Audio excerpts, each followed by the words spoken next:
break, MP. We're leaving that interview to go straight to central London, where the UKIP leader Nigel Farage is talking about the EU referendum and about migration. An honest debate about who are the people that are coming. You know, when I sat in that meeting yesterday with President Schulz of the European Parliament, he kept using the word refugee. And indeed, in many of the news reports in Britain, I keep hearing the word refugee, albeit interspersed with the word migrant.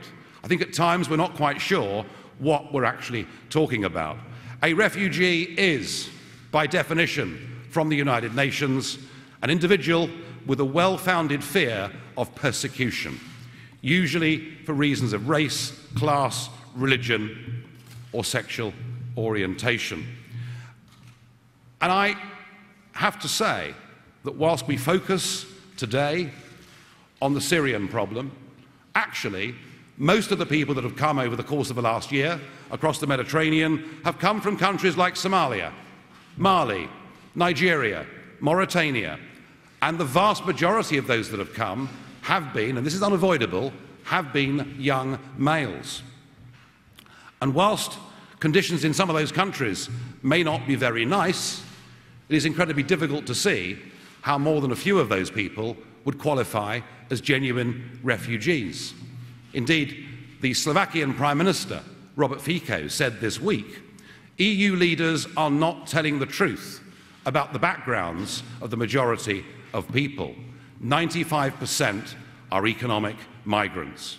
And I noticed yesterday the Hungarian MEP and Monet professor and great proponent of all things EU, Chopin, a very moderate conservative, said that he'd noticed that the migrants that were travelling through Hungary were in many cases wealthier than the people that actually lived in rural Hungary. So the EU, seems to me, has got this wrong.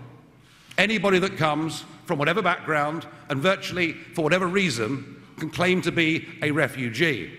And I would have thought that if the European Union wants to help genuine refugees, they need to establish offshore centres and process people correctly rather than inviting what has now turned into a headlong rush. And there is a further element to this that I think is even more sinister and even more dangerous. When ISIS say they will use the migrant tide to flood Europe with 500,000 of their own jihadists, I think we better listen. 500,000 may not be realistic, but what if it's 5,000? What if it's 500? And already one of the ISIS terrorist suspects who committed the first atrocity against holidaymakers in Tunisia has been seen getting off a boat onto Italian soil. At the moment, the European Union's common asylum policy has absolutely no means whatsoever of checking anybody's background. And I would say that we must not allow our compassion to imperil our safety. Now, I do believe myself this EU crisis was very easy to predict, and I think the continual policy failures mean the situation is likely, I'm afraid, to get worse and not better. But what about the United Kingdom? Well, I'm very pleased to say that we didn't just opt out of the euro, we opted out of Schengen. Thank goodness we did. And I'm also pleased to say that we opted out of the European Union's common asylum policy. But that, of course, does not make us immune from the failure of EU policy. And you only have to look, of course, at Calais and the summer of total disruption in Kent to understand the problem. We also, of course, face the risk that at some point, whether it's in Italy or a Greece or a Hungary, but at some point, somebody gets so tired of what is going on and realises that the burden-sharing plan within the common asylum policy isn't working, that, of course, all they have to do is to issue people with EU passports, and then, of course, they would be free to travel to the United Kingdom. So we're not immune from it in any way. We're not isolated from it in any way. And the cries today, of course, over the last 48 hours, since that horrible, depressing, saddening picture, have been, well, how many do you think Britain should take?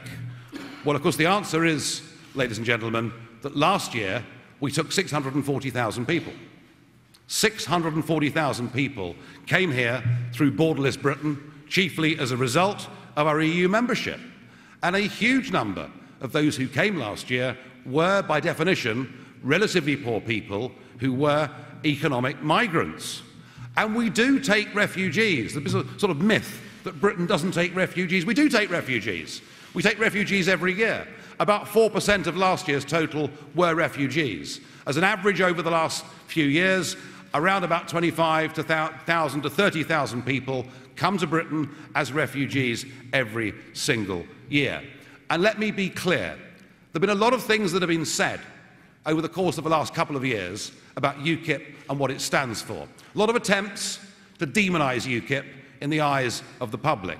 But ever since the inception of this party, UKIP has always believed that the United Kingdom is a country with a fine record of helping people and helping genuine refugees. And we've always stood by that. And I was, if you remember, in 2013, the first party leader in Britain to suggest that we should offer some refugee places to a few thousand people from Syria. I was the first person to even begin talking about that. Perhaps that's no surprise.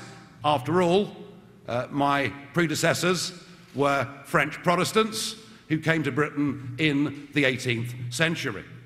Nigel Farage there launching UKIP's Out campaign, urging people to vote to leave the EU when the referendum is eventually held, talking about migration there and questioning what defines a refugee, what defines a migrant, saying if the EU wants to help genuine refugees, it needs to establish offshore centres and process people correctly.